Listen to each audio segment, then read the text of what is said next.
Quand ces gars-là m'ont reçu en studio chez eux, ils ont eu, je vais dire le même, les couilles de me dire qu'ils m'écoutaient quand ils étaient jeunes. Ça a fait mal, ça! Pour nous autres, c'est comme les new kids on the block du domaine de la chasse puis de la pêche. La gang du sixième sens, comment ça va, vous autres? Ça va vraiment bien, Yes. Martin. Première des choses, je suis vraiment content d'être ici au studio ce soir avec les boys. Merci beaucoup pour ton accueil. Ça me fait plaisir d'être là. Ben écoute, ça nous donne l'occasion de te rattraper en même temps de me traiter de vieux comme tu m'as traité quand tu allais te voir. Jamais traité de Je vais lui vieux. donner une deuxième chance. Tommy, Jay, la majorité des gens vous connaissent. Vous avez un apprenti puis une recrue en arrière de vous autres qu'on veut connaître aussi. On les voit. Ben, toi, on le voit beaucoup dans les podcasts, évidemment. Mais dites-moi un peu, là, où est-ce que ça s'en va, l'équipe? Là? Les membres de l'équipe, qu'est-ce que vous faites exactement du système science? On va aller un petit peu plus loin dans votre process par après. Là. Oui, parfait. Ben, c'est bon. Dans le fond, avant d'expliquer un peu c'est quoi Sixième Sens, on peut parler justement de c'est qui. Moi, tu as mis la chance. Je suis copropriétaire avec Jérémy, en fait, cofondateur. Jérémy Boissonneau, qui, depuis le début, on a commencé toute cette aventure-là ensemble. Au départ, c'était deux chums. On s'en va à la pêche, on s'en va à la chasse. Puis on traîne une petite caméra, puis on verra où ce que ça mènera. Après ça, il y avait PC, Pierre-Carl Grenier, qui, lui, Nouveau chasseur. Oui, exact. Ouais, nouvellement chasseur. Ouais. Nouvellement chasseur depuis même pas un an. Ouais. Il a récolté son premier buck cette année. Fait que, tu sais, au départ, on l'a vraiment embarqué dans cette aventure-là. Il était là du début à la fin, plus comme helper au début. Puis maintenant, vraiment. Les grades d'apprenti, là.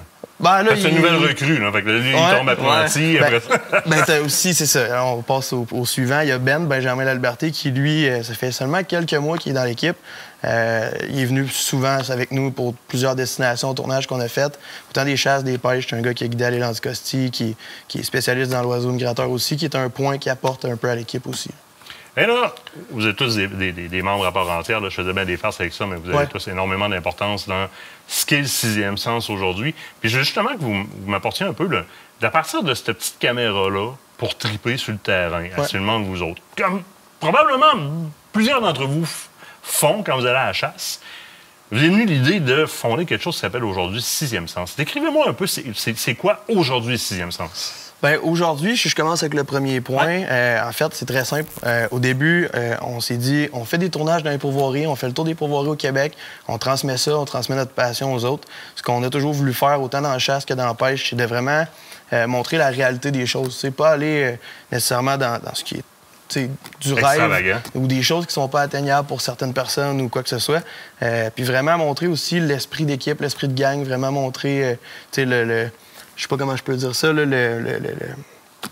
Ben, teamwork, mais Ouais. puis l'esprit d'équipe qui fait qu'à un moment donné, vous autres, vous avez commencé en quelque part. Là, vous avez amené un nouveau chasseur cette année. Good job, by the way. Hein? Très good job. Vous faites le processus que la majorité des chasseurs font, mais à l'intérieur de l'histoire d'une équipe, puis vous le ramenez en image. Ouais. Ça, c'est une partie que j'aime bien gros. Puis ça, c'est la partie où est-ce que vous présentez vraiment des trips sur les différents territoires, comme tu disais, que vous nous rapportez en image sur le web. Mais vous faites aussi un podcast. Ça, c'est quelque chose qui gagne à être connu en tabarouette. Ça, vous autres, votre trip, là, c'est de prendre les personnalités plus ou moins connues, qui gagnent à être connues, etc., du marché, de les amener. Quelques questions bien correctes. Après ça, il y en a un, justement, un nouveau chasseur qui cuisine un peu avec Il en sort des questions de ce chapeau-là. Oui, tu peux tourner. Okay. Des petites questions un peu plus crunchy. Ce concept-là, vous y avez pensé quand? Hey, c'est une très, très bonne question. Honnêtement, on voulait essayer de trouver quelque chose qui sortait un petit peu plus du lot que qu'est-ce qui avait déjà été vu dans le domaine de la chasse puis de la pêche, ramener un peu plus notre façon de faire les choses, nos couleurs un petit peu plus. On était dans un Tim Hortons, honnêtement, puis genre, on s'est assis, on s'est dit, OK, les boys, qu'est-ce qu'on peut faire de différent? Qu'est-ce qu'on peut amener dans le domaine? Qu'est-ce qu'on peut faire pour, sous une autre thématique, faire apprendre aux gens les différents aspects de la chasse puis de la pêche. Puis c'est de là qu'est venue notre idée de faire un podcast. Puis on s'est dit, crime, ça serait tellement une belle idée d'amener des gens qui sont connus, mais des gens qui sont moins connus puis qui gagnent à être connus, dans le fond, autrement dit.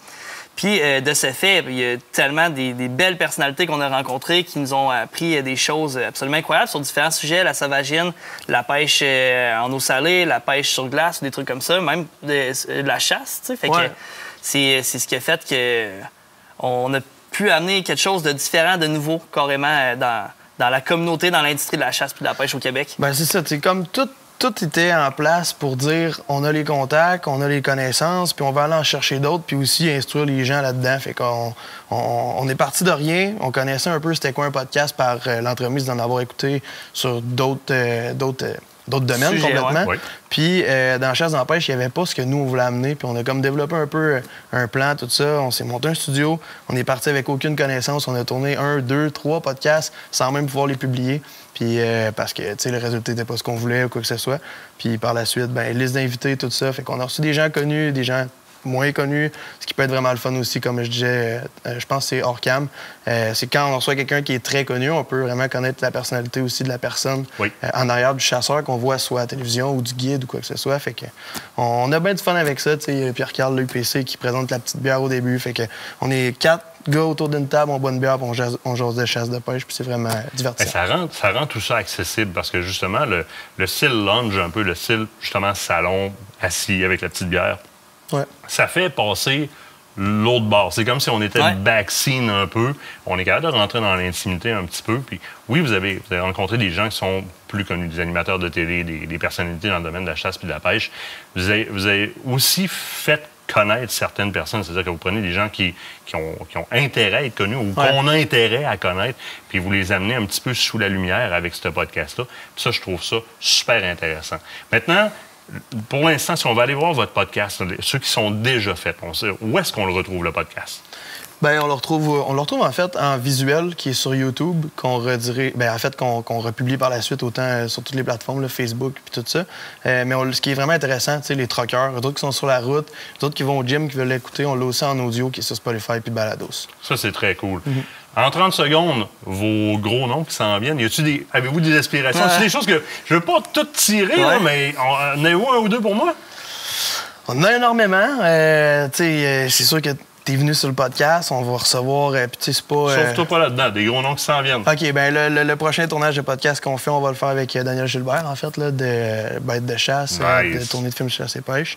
Puis on en a plusieurs, on va garder aussi les surprises. Le reste, il faut s'en garder, Sixième Sens sur Google, vous allez les trouver, vous allez tomber en amour. Honnêtement, c'est des gars qui sont humbles. Félicitations pour ce que vous faites. Merci beaucoup. Gardez le panache serré comme vous le faites présentement. Puis honnêtement, moi, c'est quelque chose que je vais continuer non seulement à écouter, mais à vous proposer comme contenu assurément en les partageant. Puis je vous invite à faire la même chose. Un gros merci, gang. Merci à vous, Martin. On s'en va à la pause. Au bord de la pause, je vous parle de Fab Arm. J'ai le Elos N2 entre les mains, puis je vous le décris de A à Z, mes chanceux. L'autre bord de la pause.